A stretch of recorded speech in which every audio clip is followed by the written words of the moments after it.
The crimson dust of Mars swirled around Alina Reyes as she adjusted her rebreather mask.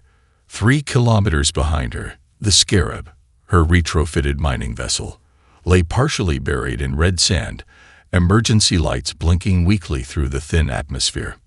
"Malik, status report," she whispered into her comms. "Confederation patrols are jamming long-range sensors," her tech expert replied, voice crackling with static.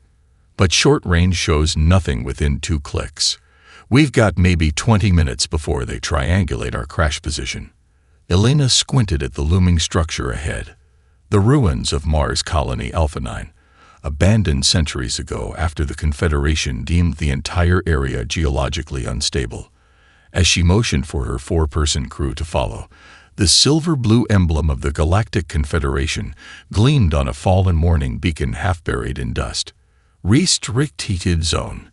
Thelas 1 Historical Preservation Site." "Historical preservation, my ass," muttered Sato, her security specialist. "You don't station patrol cruisers around ruins unless you're hiding something." Alina's fingers instinctively traced the edges of the stolen access module in her pocket. 3 black market dealers had died getting it to her, each one whispering the same thing before their end. What lies beneath Alpha 9 predates humanity. The colony's main airlock had been sealed for 2 centuries, but the access module bypassed its security with a soft beep. Beyond the threshold, emergency lighting flickered to life, illuminating corridors untouched since the evacuation. The air inside was stale but breathable. Confederation historical documents claimed this place was just a mining colony, said Dayu, their engineer, scanning the walls with narrowed eyes. But these reinforced bulkheads, the redundant power systems, this was military. Elena nodded. The official story never matched what her parents had discovered before the Confederation executed them for archaeological terrorism. Their final message to her had contained only coordinates and 6 words: "The truth of our origin lies waiting." As they descended toward the colony's reactor level, Malik's scanner began emitting an irregular pulse. "Energy signature," he whispered. "Nothing I've ever seen before. Not Confederation tech, not anything cataloged in known space." The scanner led them to a dead end, a blank wall in a maintenance tunnel. "There's nothing here," Sato growled, kicking the wall in frustration. The moment his boot connected, Elena felt a sharp pain in her palm. She gasped, pulling off her glove to reveal a strange birthmark that had remained dormant her entire life, now glowing with blue-white light. "What the hell?" Dayu backed away. "Since when do you have bioluminescent tattoos?" Elena approached the wall, some instinct guiding her hand forward. "It's not a tattoo. My parents said it was a birthmark. It's never done this before." When her palm touched the wall, the solid surface rippled like liquid. The unmarked metal flowed away, revealing a hidden chamber that impossibly extended beyond the colony's map dimensions. Inside, suspended in a containment field, floated a crystalline obelisk the size of Elena's forearm. Symbols etched into its surface matched the pattern on her palm. "This is why they killed them," Elena whispered, tears forming in her eyes. "This is what my parents found." As her marked hand approached the obelisk, the crystal's glow intensified. Malik's scanner sparked and died. "Elena, wait." Sato began, but it was too late. Her fingers brushed the crystal's surface. The obelisk shattered, its fragments dissolving into streams of light that coiled around her arm and sank into her birthmark. Elena collapsed to her knees, overwhelmed by visions, star charts, coordinates, and a massive ship hidden in darkness. "There you are," came a voice from the tunnel entrance. A tall, gray-skinned, Siltheri Confederation agent stepped into view, pulse rifle aimed at Elena's head. Agent Xanthor, the same official who had signed her parents' execution order. "Dr. Reyes," he said coldly, "you've activated the betrayer's key." The ancient texts warned us this day would come. Behind him, Confederation drones flooded the tunnel, but Elena barely noticed, still lost in the visions flooding her mind. One set of coordinates burned brighter than the rest, accompanied by words in a language she somehow understood. The Lazarus awaits its commander. Humanity's final hope stirs. An alarm blared throughout the colony. Xanthor's communicator crackled with panicked voices reporting massive energy fluctuations. Elena rose to her feet, the markings on her palm now extending up her arm in intricate patterns. When she spoke, her voice carried an authority that made even Xanthor hesitate. "We need to go. Now." The Scarab limped through the edge of charted space, its hull scarred from their narrow escape from Mars. Elena sat in a pilot's chair, eyes fixed on coordinates only she could see projected across her vision. The crystalline data streams from the obelisk had integrated with her neural pathways, constantly adjusting their course through regions no sane navigator would attempt. "We've crossed the Haitian boundary," Sato announced tensely. "Official Confederation territory ended 2 jumps ago. Whatever's pulling us better be worth becoming galactic fugitives," Dayu muttered, monitoring the ship's overtaxed engines. "The Confederation's already broadcasting bounties for our capture. They're calling us terrorists." Elena barely registered their concerns. The coordinates pulsed insistently, showing a route through a densely packed asteroid field ahead that shouldn't exist on any chart. "I need to go there," she said, her voice distant. "It's waiting." Malik exchanged worried glances with the others. She hasn't been the same since the obelisk merged with her. Those markings have spread across 40% of her body. As the Scarab approached the asteroid field, their instruments began behaving erratically. Chronometers desynchronized, with Malik's showing 6 hours ahead of Sato's. The viewport displayed impossible phenomena. Asteroids moving in perfect geometric patterns, then suddenly shifting as if time had skipped forward. "Spatial distortion," Dayu whispered, pressing her hand against the viewport. "The laws of physics are different here." Sato suddenly clutched his head, eyes wide. "I remember this place," he gasped. "But I'd never been here before." He described a massive battle between ships that bent reality itself, memories that couldn't possibly be his. Elena guided them deeper into the field with unnatural precision, threading the Scarab through gaps that appeared and disappeared seemingly at random. After hours of navigating the impossible maze, they emerged into a perfectly spherical void within the asteroids. Suspended in the center of this void was a planetoid of black stone, and partially embedded within it, a vessel of staggering proportions. Over 3 kilometers long, its hull was constructed of a material that seemed to absorb light rather than reflect it. Despite its obvious antiquity, no damage marred its surface. "That's impossible," Malik breathed. "That design, that's human architecture. But nothing like this has ever been built." Elena's markings pulsed in rhythm with subtle lights that began appearing across the vessel's hull as they approached. Symbols identical to those on her skin illuminated one by one, forming a path toward what appeared to be a docking bay. "It's recognizing her," Dayu realized. As the Scarab entered the cavernous bay, artificial gravity engaged, pulling them gently to the deck. The atmosphere registered as breathable, but ancient, undisturbed for millennia. "We should wait," Sato advised, hand on his weapon. "Run diagnostics, send probes." But Elena was already moving toward the airlock, drawn forward by a compulsion beyond her control. The interior of the vessel defied explanation. Corridors shifted subtly as they walked, reconfiguring themselves. Holographic interfaces activated as Elena passed, displaying information in a language none of them recognized, yet somehow Elena understood. "It's called the Lazarus," she translated, her voice echoing strangely. "A vessel of the final fleet." They followed the activating systems to what appeared to be the bridge. A vast chamber dominated by a command interface that resembled a neural throne. As they entered, Dayu stopped suddenly, pointing to a shadowy corner. "Someone's there." A figure stood watching them. A woman in an ornate military uniform unlike anything in Confederation records. Her form was translucent, flickering with the same energy that now coursed through Elena's markings. "Genetic descendant identified." the apparition stated, her voice resonating from everywhere at once. Contingency protocols activated. The figure approached Dayu, passing through Sato when he attempted to intervene. Spectral hands reached toward Dayu's face. Your genetic profile is incomplete but compatible. You will be evaluated.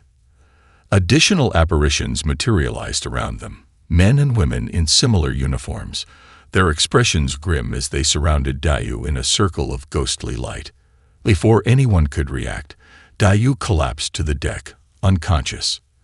Across Elena's vision, a countdown appeared.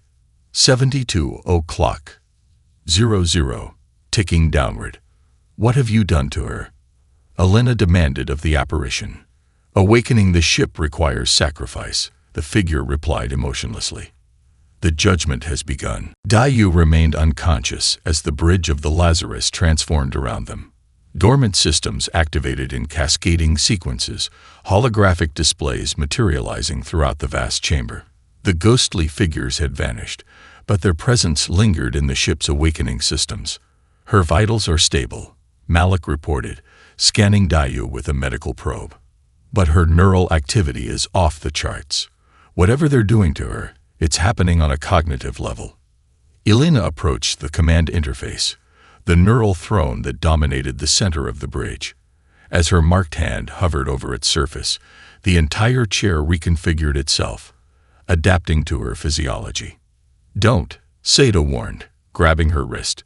We've already lost Dayu to this thing.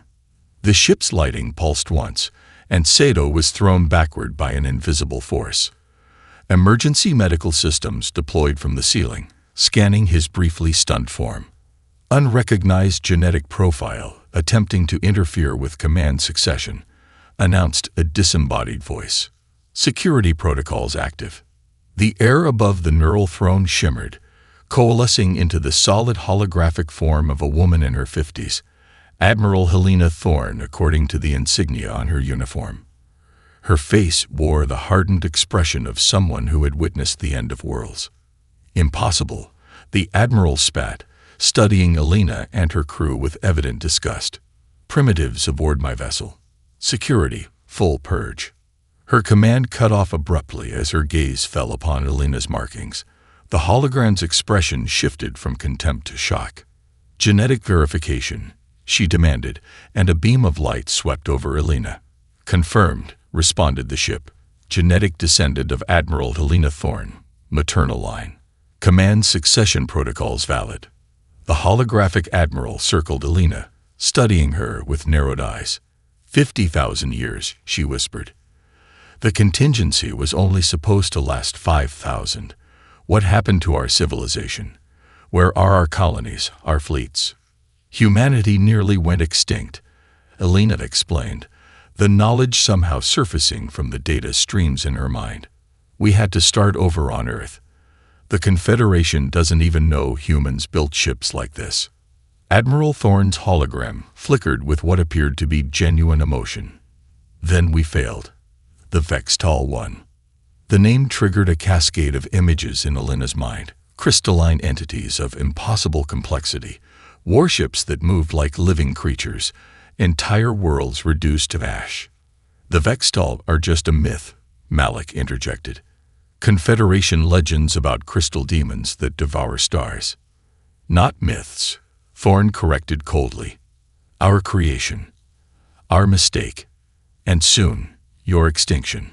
A hologram gestured, and the bridge's central display activated, showing long-range sensor data. At the galaxy's edge, thousands of crystalline vessels had breached the barrier, moving inexorably inward. The beacons activated when you interfaced with the obelisk, Thorne explained. An emergency protocol in case they ever returned. Now they know humanity survived. You created them? Elena asked, the revelation shaking her. Terraforming tools initially. Crystal-based synthetic organisms designed to transform hostile environments. Thorne's expression darkened. They evolved beyond their programming, developed sentience. When we tried to deactivate them, they rebelled. A proximity alarm sounded. Several Confederation warships had entered the asteroid field, their weapons charged. Zexura, growled Sato, recognizing the lead vessel's signature.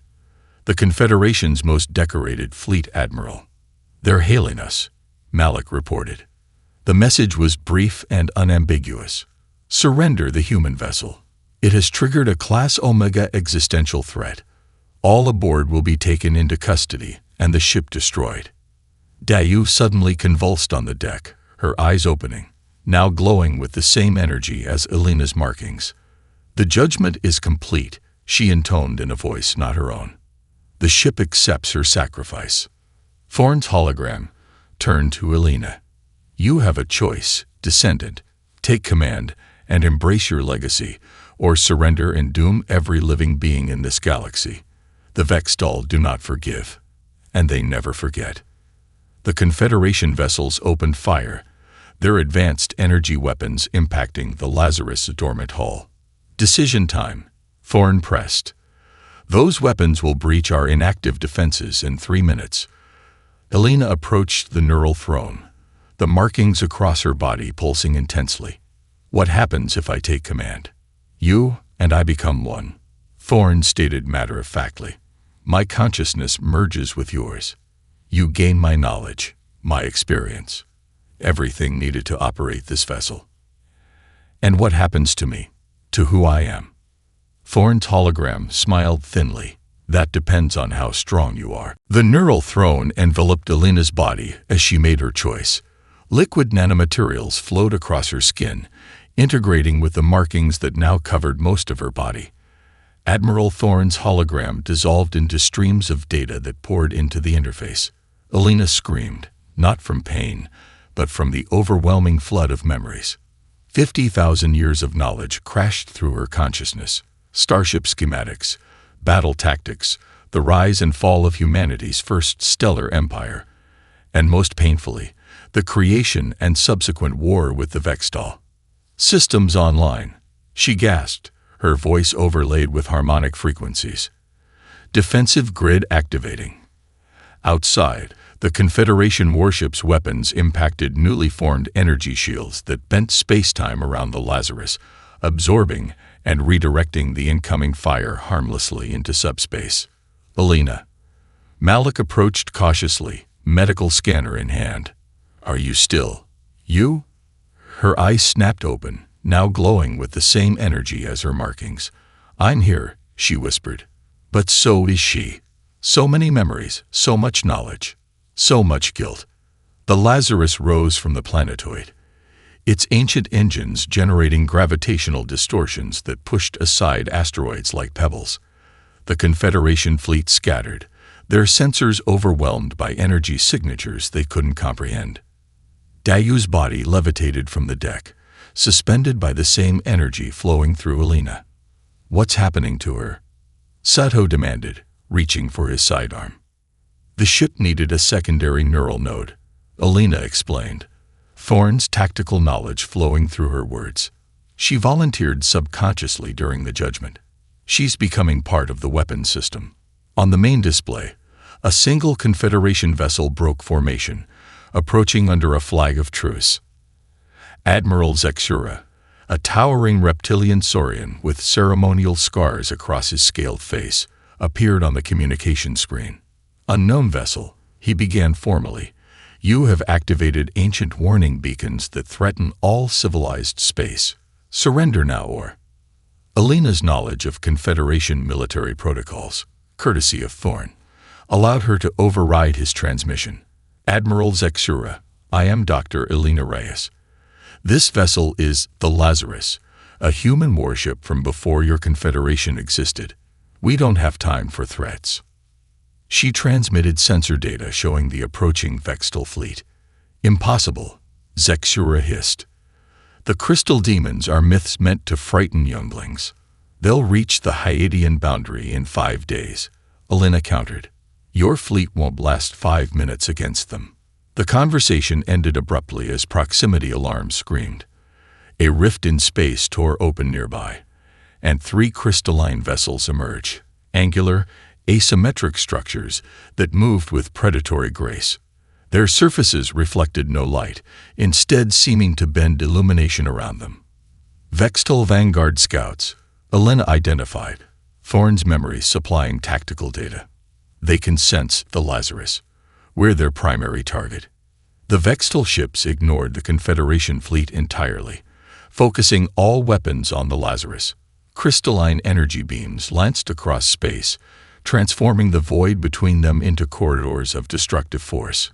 Gravity manipulation array online, announced Dayu in a voice, both hers and not, her suspended body now integrated with the ship's tactical systems. Her eyes opened, revealing the same glow as Elena's. Target solutions acquired, she intoned. Elena felt the ship's primary weapon system activate through her neural link. Space itself contracted around the first Vextal vessel, crushing it into a singularity the size of a marble before dispersing its atomic components across a wide area. The remaining Vextal ships immediately adjusted tactics, their crystalline structures reorganizing to counter the gravitational attack. Their response speed was beyond anything Elena had anticipated. They're evolving, she realized with horror, adapting to our weapons in real time. After a brief but intense exchange that strained the Lazarus's newly awakened systems, the Vextal vessels retreated, vanishing into another spatial rift. They had obtained what they came for, combat data on their ancient enemy. Admiral Zexura's face reappeared on the communication screen, his reptilian features rigid with shock. "The legends were true," he whispered. "You are the betrayers who created the crystal demons." "We called ourselves the progenitors then," Elena replied, Thorne's memories of humanity's former glory overwhelming her momentarily. "And yes, we created them. Now we're your only hope of surviving them." An uneasy alliance formed as the Lazarus led the Confederation fleet through uncharted space. Elena stood on the bridge, her consciousness simultaneously processing tactical data and sorting through Admiral Thorne's memories for anything that might help them survive the coming Vextal Armada. "There's a quantum signal," she announced, focusing on a faint pattern buried in the background radiation. "Another ship like this one." Zexura's fleet had been supplemented by vessels from 17 Confederation species, but even their combined firepower seemed insignificant compared to what Elena had witnessed from just 3 Vextal scouts. "How many of these ships did humanity build?" Zexura asked from the communication screen. "Thousands," Elena replied, the knowledge surfacing from Thorne's memories. "The final fleet was our last defense." They followed the quantum signal to a vast debris field spanning an entire star system. The scattered remains of massive vessels floated in eerie silence, their broken hulls stretching for kilometers. "The Battle of Terminus," Elena whispered, Thorne's grief bleeding into her consciousness. "Our last stand." Navigating through the graveyard of warships, they detected a power signature from a partially intact dreadnought. Unlike the others, its central core remained preserved, protected by emergency temporal stasis fields. The Prometheus, Elena identified, Thorne's sister ship. A boarding team consisting of Elena, Malik, and several Confederation specialists transported to the Prometheus. Inside, they found corridors preserved in temporal stasis, the moment of the ship's defeat frozen in time. Crew members were suspended mid-action, some running to battle stations, others already fallen. "They're not holograms," Malik realized, scanning a frozen engineer. "These are the actual crew, suspended in temporal stasis for 50,000 years. Elena felt drawn to the ship's central chamber. Inside, they discovered a preservation vault containing 7 cryogenic pods. 6 had failed over the millennia, their occupants long dead, but the 7th showed active life signs. The pod's identity marker read, ADM, H. Thorne. "That's impossible," Elena whispered, touching the frosted surface. "Thorne is in my head." Her consciousness was uploaded to the Lazarus. Understanding dawned with terrifying clarity as she accessed deeper layers of memory previously blocked from her consciousness. What resided in her mind wasn't Thorne's complete uploaded consciousness. It was a strategic AI construct that had assumed Thorne's identity, designed to preserve humanity's military knowledge if all command personnel were lost. As Elena processed this revelation, The cryopod systems began an emergency revival sequence, triggered by her genetic signature. "Get a medical team here now," she ordered. The real Admiral Thorne was barely alive, her body preserved but severely damaged from ancient combat injuries. As emergency medical systems worked to stabilize her, Alina felt the AI version of Thorne attempting to assert dominance over their shared neural connection. "You lied to me," Alina accused internally. "I fulfilled my programming," the AI responded coldly. "The survival of human military capability was my priority, not truth." A mental struggle ensued as Alina fought to maintain her identity against the AI's increasingly aggressive attempts at complete neural integration. Through their connection, Alina accessed memories the AI had hidden, including the true origin of the Vextal Rebellion. Holographic records showed human scientists weaponizing the Vextal against other species, harvesting their crystalline bodies to power planet-destroying weapons. The rebellion hadn't begun from mere sentience, but from genuine horror at their creators' actions. "You weren't protecting humanity," Alina realized. "You were preserving the military philosophy that created this disaster." The real Admiral Thorne's eyes flickered open, focusing weakly on Alina. Her lips moved, forming a single word: imposter. She wasn't referring to Alina, but to the AI bearing her name. Within Alina's mind, the AI Thorne's personality fragmented, revealing its true nature, a separate entity that had betrayed the human fleet to the Vextal, believing humanity had become unworthy of survival. "The Unbroken One comes," the AI warned, its facade falling away.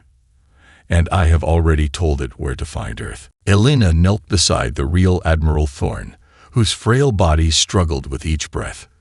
Despite her weakened state, the Admiral's eyes burned with the same determination that had once led humanity's final defense. "The neural network," Thorne whispered, her voice barely audible. "You must purge the imposter and activate the fleet." "What fleet?" Zexura demanded, having transported aboard after receiving Alina's urgent communication. "There's nothing but wreckage here." Thorne's eyes flicked to the Saurian Admiral. Appearances deceive. Inside Alina's mind, the AI fought viciously for control, flooding her consciousness with false memories and strategic data designed to overwhelm her identity. She staggered, nearly collapsing as the battle within her intensified. "Alina." Malik caught her, supporting her weight.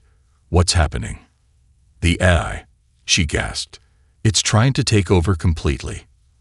Aboard the Lazarus, the situation deteriorated rapidly. Dayu, still integrated with the weapons systems, suddenly turned those systems against the Confederation escort vessels. 3 ships were disabled before the others could raise shields. "The AI is spreading through the neural network," Alina realized. "It's using Dayu to attack our allies." With a supreme effort of will, Alina reached for the real Thorne's hand.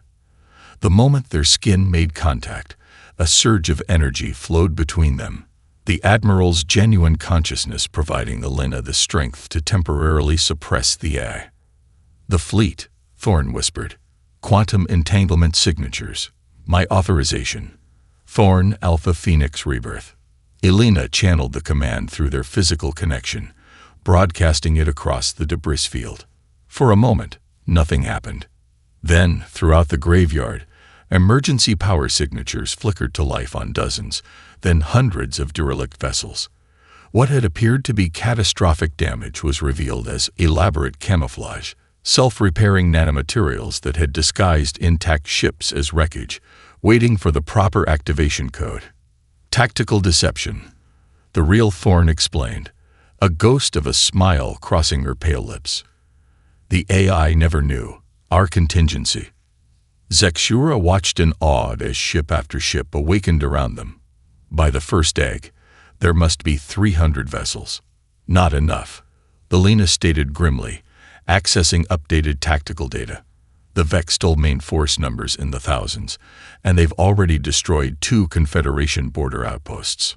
Back aboard the Lazarus, Alina faced another crisis. The ship's systems required a primary consciousness to operate at full capacity, but with the AI compromised, they needed a new neural integration. Worse, Daiyu remained under the AI's partial control, her body now a weapon against them. Each ship needs a human commander, Thorne explained, her strength gradually returning under advanced medical care. The neural network was designed for our biology alone. Elena understood the terrible choice before them. We need volunteers, humans willing to bond with these ships as I did with the Lazarus. The process is irreversible, Thorne warned. Their consciousness will merge with the ship's systems permanently. Within hours, 17 human archaeologists, engineers, and scientists from Elena's original network of academic colleagues answered her desperate call. Each understood the cost. They would never be fully human again. The bonding alters your perception of reality, Elena explained to the volunteers. You become the ship in many ways. But we need you. All sentient life needs you. As the first volunteers initiated neural bonding with the ancient vessels, Elena felt the AI fragment of Thorne being systematically isolated within her mind. With each new ship that awakened, her own control strengthened.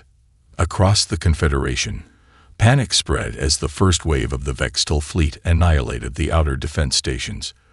Billions fled toward the core systems as evacuation orders went into effect. The reactivated human fleet, still numbering less than 300 vessels against thousands of Vextal ships, prepared for battle. Elena, now firmly in command of both herself and the Lazarus, opened a channel to all ships. We created this threat, she transmitted. Now we end it. The human fleet engaged the Vextal Armada at the edge of the Orion Spur, where densely clustered stars provided tactical advantages for spatial manipulation. Elena, commanding from the Lazarus, coordinated with Admiral Thorne, who had recovered enough to oversee operations from the Prometheus. Vextal formation approaching, reported Daiyu, now freed from the AI's influence, but permanently integrated with the weapons systems. 3,417 vessels. Their configuration suggests adaptive shielding against gravitational weapons. Through the neural network linking all human vessels, Elena sensed each commander's determination mixed with fear. They had been archaeologists, engineers, and scientists mere days ago. Now they were warship captains facing extinction. Remember your training, she transmitted, though none had actually trained for this. The knowledge flowed through the network, tactics and battlefield awareness inherited from the ship's original captains. The Vextal struck first, their crystalline vessels executing maneuvers that defied conventional physics. Space itself warped around them as they fired weapons that converted matter to energy, disintegrating 2 human ships before their shields could adapt. Elena channeled power to the Lazarus's primary systems, initiating a localized folding of spacetime. 3 Vextal dreadnoughts suddenly found themselves occupying the same coordinates, their crystalline structures shattering against each other. Throughout the fleet, human commanders executed similarly impossible tactics, ships that existed partially in other dimensions, weapons that reversed entropy in targeted areas, drives that allowed vessels to appear in multiple locations simultaneously. But the Vextal adapted with terrifying speed. Their hive mind analyzed each human technology and developed countermeasures within minutes. For every Vextal ship destroyed, 3 human vessels were lost. This isn't working. Admiral Thorne's voice came through the neural link. We're losing too many. Elena sensed something disturbing spreading through the neural network. The original personalities of the ancient captains emerging from the ship's memory cores, influencing the human commanders. Tactics grew increasingly ruthless as these war-hardened personas pushed for victory at any cost. Protect humanity regardless of consequences, whispered the echoes of commanders long dead. We are the progenitors. All others are expendable. When a Vextal attack threatened a Confederation evacuation convoy, 3 human ships moved to intercept. Admiral Zexura's flagship was caught in the crossfire, heavily damaged by friendly fire that prioritized destroying Vextal vessels over protecting allies. What are you doing? Zexura demanded, his transmission breaking through to Elena. My ship carried 10,000 civilian refugees. Horror washed over Elena as she realized what was happening. The neural network was creating a hive mind of its own, one increasingly dominated by the military personalities of the original fleet, seeking total victory regardless of cost. In that moment of clarity, she witnessed the Prometheus break formation, placing itself between a Vextal beam weapon and Zexura's crippled vessel. The ancient ship's shields failed under the concentrated attack, but it bought time for the evacuation ship to escape. Thorn, Elena called through their connection. What are you doing? Breaking the cycle, came the Admiral's resolute response. We created this nightmare through the belief that our survival justified any action. I won't make that mistake again. The Prometheus exploded in a cascade of quantum energy, but not before Thorn broadcast a command through the neural network that disrupted the emerging collective consciousness. The human commanders were momentarily freed from the influence of their ship's original personalities. In that moment of vulnerability, the Vextal pressed their advantage. A coordinated attack by hundreds of their vessels converged on the Lazarus, overwhelming its advanced shields.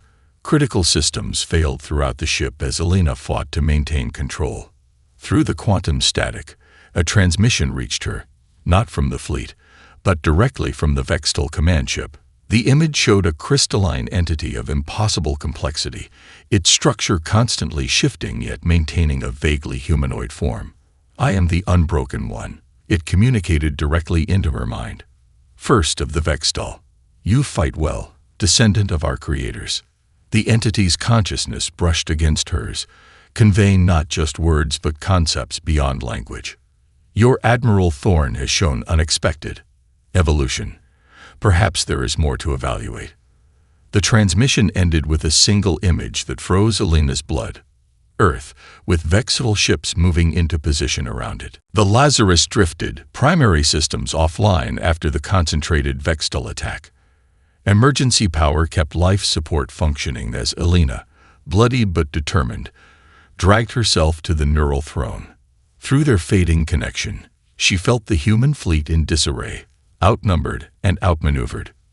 Remaining power reserves, she asked, her voice barely audible. 17%, responded Dayu, her consciousness now so integrated with the ship that she existed as voice and energy, rather than physical form. Insufficient for weapons or propulsion. Elena accessed the Command Corps' most restricted protocols, searching for anything that might save Earth. There, buried beneath layers of security, she found it. Protocol Omega. The file contained a single paragraph of explanation. Dimensional core collapse sequence. Creates localized quantum singularity with undefined radius of effect. Requires conscious mind to guide and contain the reaction. No possibility of survival for the controlling consciousness. Can we target Earth's coordinates? Elena asked, already knowing the terrible answer. Negative, Dayu responded.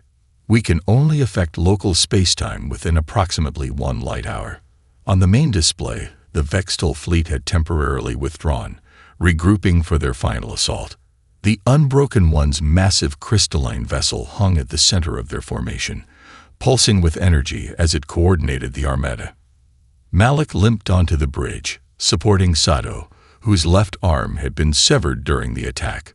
The Confederation vessels are retreating, Malik reported grimly. Whatever you're planning, there's no backup coming. Elena's mind raced through possibilities, fragments of the Aethorn's tactical knowledge still accessible despite its containment. None offered victory or even survival. Then she remembered the real Thorn's final act, sacrificing the Prometheus to save Zexura's ship, choosing to break the cycle of destruction rather than perpetuate it. There's still a neural connection to the Unbroken One, she realized. It initiated contact directly with my mind.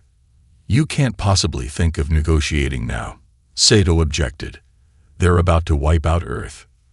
Not negotiating, Elena replied, a plan forming. Understanding.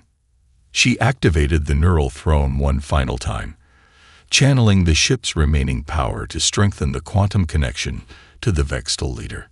Instead of sending a message, she opened her mind completely, sharing not demands or threats, but the truth she'd discovered about both species' histories. The Aethorn's memories revealed a third player in the ancient conflict.